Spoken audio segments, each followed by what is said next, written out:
Hi, welcome to the Simple Nourished Living podcast. I'm Martha McKinnon, and this is my brother and partner, Peter Morrison. And we're really excited to be with you here today, launching episode 1 of our podcasts. And So, what's the podcast called? the The podcast is Simple called Nourished the Living Simple Nourished Podcast. Living Podcast. Very creative. Yeah, we get extra credit. We get extra credit for being super creative. But hey, we're doing it, which I'm really excited about. So today, our topic is going to be inside out weight loss.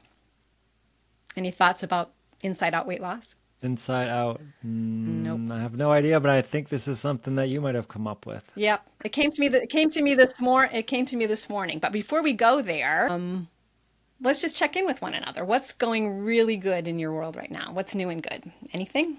Anything you want to share? Well, we have family in town visiting, so we're spending more time with family, which is That's good. Getting out, playing some pickleball, doing more meals together with the family, cooking at home. So, yeah, that's the one. That's it's really all cool. good. And I guess what's really new and exciting for us is this launching of this podcast. I'm excited because Hmm. we launched the Simple Nourished Living website. You were reminding me back in 2007 Yes, I and think it was January actually, January the first of the year. 2007. Yeah. Yeah. So, my gosh, it doesn't even seem possible. And now, at your encouragement, we've decided to explore video and explore podcasting, and I'm excited because we've been focused on trying to help people with weight loss, with weight management, healthy eating, living happier, healthier, more nourished lives for many years now on the website. And now this just gives us a whole new way of supporting folks. And so that's, I'm really excited. It's really new and good. So, our topic today came to me this morning. I think about, oh my gosh, right? I think about weight loss, weight management, food, health, weight, how it all interrelates. I spend a lot of time, thinking about it, pondering it. Yeah, it's sort of part of who I am now, I Yeah. think. Yeah. I struggled. My weight loss struggles started, as a preteen. And I've tried lots of different things and I've done lots of different things and learned a lot of different things. And here it is all these years later. My gosh, I'm now, looking to turn 62 in April. And I look at things a lot differently than I did, 10, 20, 30, 40 years ago. And this whole concept of inside out weight loss just came to me this morning. I've been working on meditating more for the past year or two, and I start my day with meditation, and it's interesting because it really does cause, I don't know, I think a lot of good ideas come in because I think my mind gets quiet. You know how they say your best ideas sometimes come, when you're in the shower or In the brushing your teeth, shower. or Hmm. it's almost like Hmm. your mind turns off and suddenly, and all that crazy thinking that doesn't really get you anywhere, and suddenly these really, good good things can have an opportunity to flow in. And so inside out weight loss to me, just what I really am trying to say is that after all of these years and everything I've learned, and I've worked as a Weight Watchers, coach, and just taken lots of courses and read books, and what I've come to really appreciate is I think one of our struggles is that I think we take an outside in approach to weight loss. And what I mean by that is we're looking outside of ourselves for the answers. We're looking to Hmm. always to the experts, we're looking to our friends, family. Oh my gosh, there's so much information out there. We What went to do I Barnes and do? How do I what do I do do? it? How do I What? do it? Yeah. How, Yeah. how? I want to Right. lose weight. How? And we get so hung up on how. And we're always, looking outside for how. And what I believe is that we have an inner wisdom. We all have an inner wisdom. We all have a voice deep inside of us. And sometimes it's been obscured, by our minds, by society. We don't really listen to it, trust it, tune into it. But if we can create a little bit of space and just, of course, we set an intention, we want to lose weight. I think the next thing that's really powerful is to get clear about our why. There's a lot of talk around that. So, we say we want to lose weight. and that's great, or we want to eat better, or we set up some other goal or intention for ourselves. And then I think it's really important to say, well, why? Why do we want that? And there's a lot of power that can come from that. For example, for me at this stage of life, my why is very much about, growing old vibrantly and gracefully, and trying to really stay healthy and vibrant and mobile. It's really not about fitting into a certain pair of pants anymore. I mean, that ship sailed a long time ago. But for some people, it might be getting off their medicines, or, for me, it's clearly having more energy, having strength, feeling good and strong. Do you think you can be successful without a clear why or a well-defined why? Do you think that's key in I think, I think, I think your why can really push you through. I think you can start, Okay. without one, but I think having a clear why can really help you in times of struggle. Because if you Okay. just arbitrarily saying, well, I want to lose 10 pounds, I think the motivation for like when times get rough, is harder to maintain versus, I'm wanting to stay strong. I'm wanting to be there for I'm wanting to be able to get down and play on the ground with my grandkids. I mean, that's a much stronger, and will power you through like turning down the third piece of pizza. 'Cause when Okay. you Yeah. remember, Yeah. I think why you're wanting to do what you're wanting to do, I just think it's much more powerful at helping you stay on track and because the going will get rough. I mean, there will be struggles and challenges. We And all your know why will probably likely change for sure through your life through and your life, as right? through circumstances and whatnot, right? Yeah. Right. Yeah. So So don't get yeah, hung up on, yeah, it's going to yeah, change. it's going Yeah, to change. life, everything's always in change and always in flux. That's the one thing we can really count on, I think. So yeah, so it will change, and maybe it changes the month after you start, and that's okay too. You Right. get clearer about, Right. what your why is. Maybe it is like you're just wanting to fit into a dress, and that's fine and that's cool. But maybe 30, 60, 90 days into the journey, you decide on something else, and that's cool. It Hmm. can always be changing and shifting, and you can Hmm. relook at it. So clearly, yeah, you're wanting to accomplish something, you have an intention, and then really focusing on your why. And then what I will say is like lighten up on yourself a little bit about the how. You know, how am I going to do this? I mean, don't get too crazy. Just sort of trust that you do have an inner wisdom, and that once you sort of set, I think, that intention and you get clear about what you want and your why, you're going to start to notice things will start to happen, and it will be a more gradual, subtle, easy, more enjoyable process than trying to force yourself into sort of somebody else's plan and program. I mean, I've met so many people through the years, right? New Year's comes and it's like, my friend, I'm going keto, or I'm Right. giving up carbs.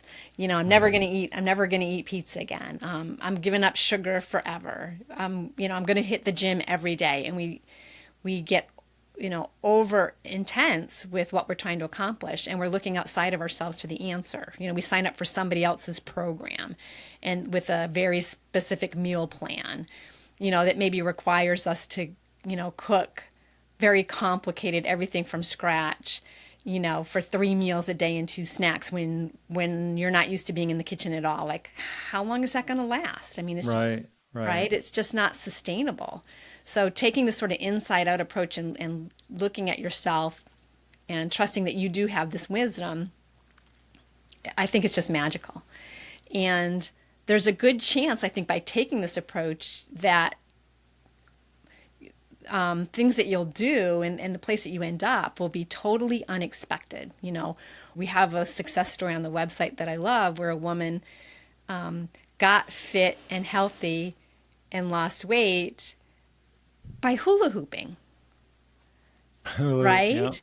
And Yeah. that's a I think her very, name was Corey. Yeah. Yeah. yeah. And it's like, well, no, so then she has success and that's wonderful and great.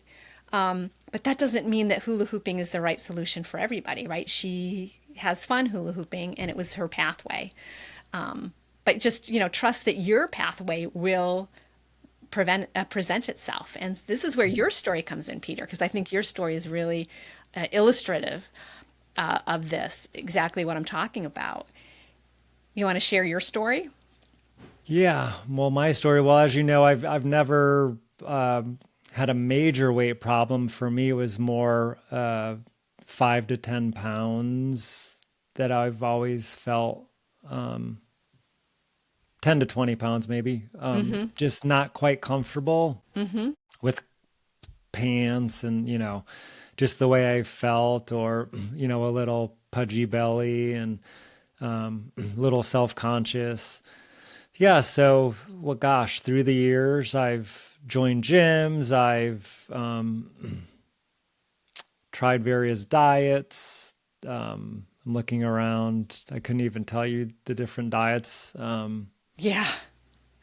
If I had the stack of diet books, oh my gosh, it'd be kind of scary at this point. And it, like you were saying earlier, just to shop for special foods, to cook special meals, there's an excitement, I think, when you first start, because you would, or I would envision like the outcome, but it seemed to never sort of last beyond a couple weeks or maybe a couple months, and it just sort of, you just sort of drift back into your way of doing things. So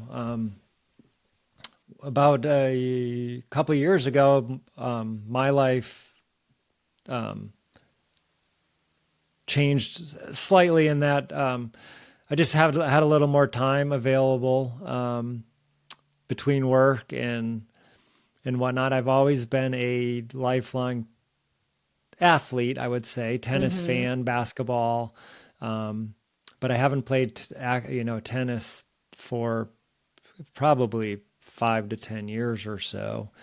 And we moved to a new community and was introduced to pickleball, Oh, and okay. didn't Yeah. really know what it was. I mean, I knew it looked like a tennis court, and it was much smaller than a tennis court. And it is a 55 plus community, so this sort of made sense. But I didn't know, I hadn't seen it. And so some neighbors took us out and introduced us to the game and showed us or explained the rules and whatnot. And I just became addicted, if you will. You found your joyful way to move. Yeah, Yeah.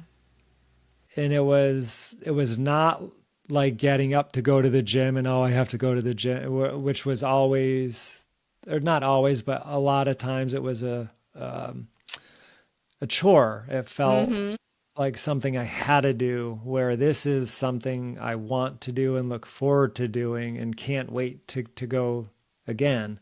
Um, yeah, so played consistently, didn't really change anything else. I still ate the same dinners, ate the same lunches. I would consider myself an intermittent faster, Mm-hmm.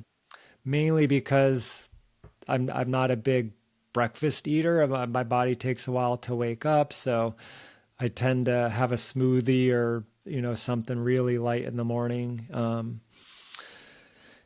So with no other changes and just playing, I mean, and I played a lot of pickleball daily, if not daily, maybe 5 times a week. And it's going on now about a year and a half where I've lost about 30 pounds. Like I said, with no other changes, and not Right. even, Yeah. that wasn't even my intention when I set out on this journey. It was really just to get out of the house, get out of Mm-hmm. my chair. I'm in front of the computer, way too many hours each day. And I needed an outlet, a Right. physical outlet. Yeah. Yeah. So how cool is this for you? I mean, does it It's just life changing right? And does because, it really speaks to what I'm talking about, right? The fact that the how is going to show up in an unexpected way. You always knew you wanted this, but and it was effortless. I it was mean, effortless. effortless in the sense of that wasn't my intention for I didn't start to Right. play pickleball because I wanted to lose 10 pounds. I started to play pickleball because I wanted to meet new people. I wanted, an activity that I can, because with pickleball, I don't know how familiar you are. I know you've played a few times, but if you're traveling in your town, most towns have public courts. Tennis was always difficult because you had to find someone to play with, and Mm-hmm. it was just it was just much more, there was a higher barrier to entry. With pickleball, you find the public park, people just show up, you put your paddle in the rack, and the next two players get on the court, and you meet new Well, that's people. really, And yeah, that's cool, right? Because a lot of times, for a lot of, like you're saying, for a lot of sports, if you were traveling a lot or things, then you wouldn't be able to continue with your normal right, if you're alone, if you're and alone. that But was here, what I'm hearing is with pickleball, because it's so social, that you're able to play it pretty much anywhere you would visit. You'd right. be And there's visiting. all, it seems like everywhere I go, there's people looking for people to play. That's pretty So neat, right? there's never seems to be any shortage. So it's a if that's your thing, it's an easy outlet. That's great. And so I guess that you're an illustration there of what I'm talking about. The fact that in order to get to where you want to get to, you have to trust yourself. You have to trust that it's going to come from within, and and show up like in unexpected ways. And you never know like what's gonna happen first. I think of weight loss as having sort of three pillars. I think movement of some sort, movement you enjoy, is really important. And I think the science, there's a weight loss registry that they've been keeping for years and years about people who have lost weight and kept it off.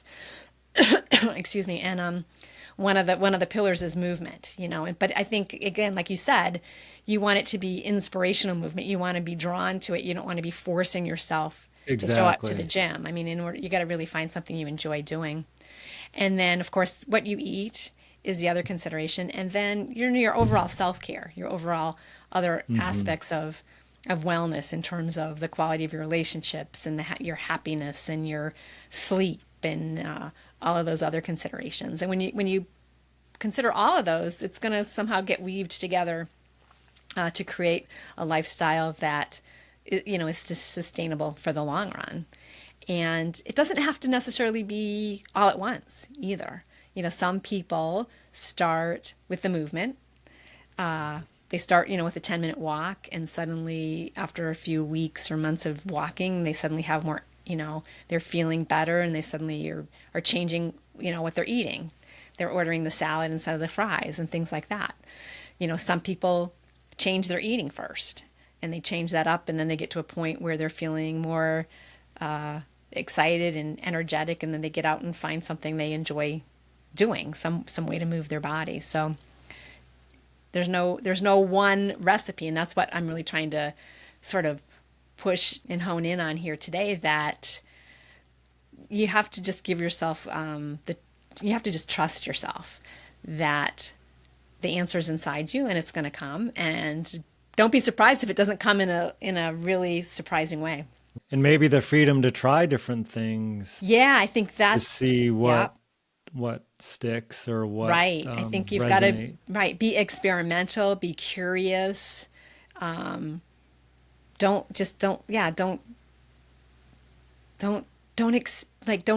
that or you don't know like what you're going to like or what you're not going to like, or this won't work. I mean, I think being open and curious and trusting and kind with yourself, are just really important aspects of this.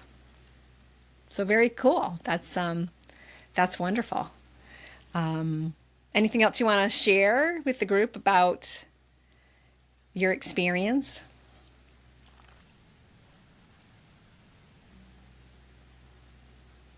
With pickleball?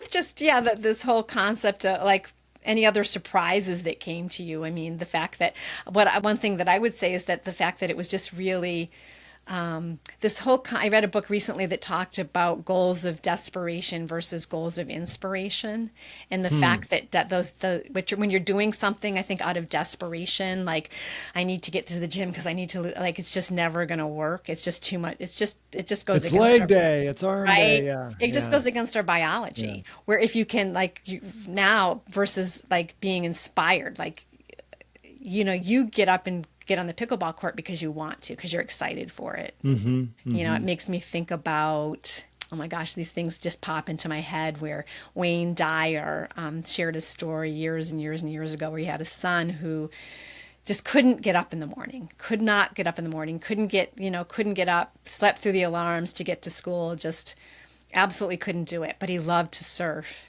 And they went on a vacation to Hawaii, and he was up every morning, like no alarm, right? Because he was doing what he loved to do. He was just out there, getting out onto the waves and getting out to surf like before dawn. So Yeah, I would say maybe another benefit, unexpected benefit would be the way the I do prefer playing in the morning, but that movement, that whether it's socializing, whether it's moving myself, um,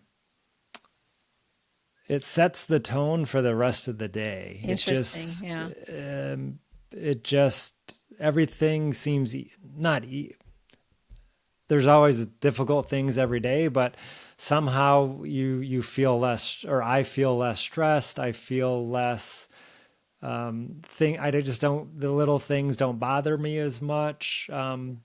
If there's a day I don't play, I try to take a long walk or maybe a little jog or bike ride through the neighborhood just to sort of get some movement. But if I don't, or if I can, or if it's windy or rainy, um, I do kind of, I wouldn't say I go into a funk, but I tend to maybe not get, I stay in my sweats a little longer than I probably should. I maybe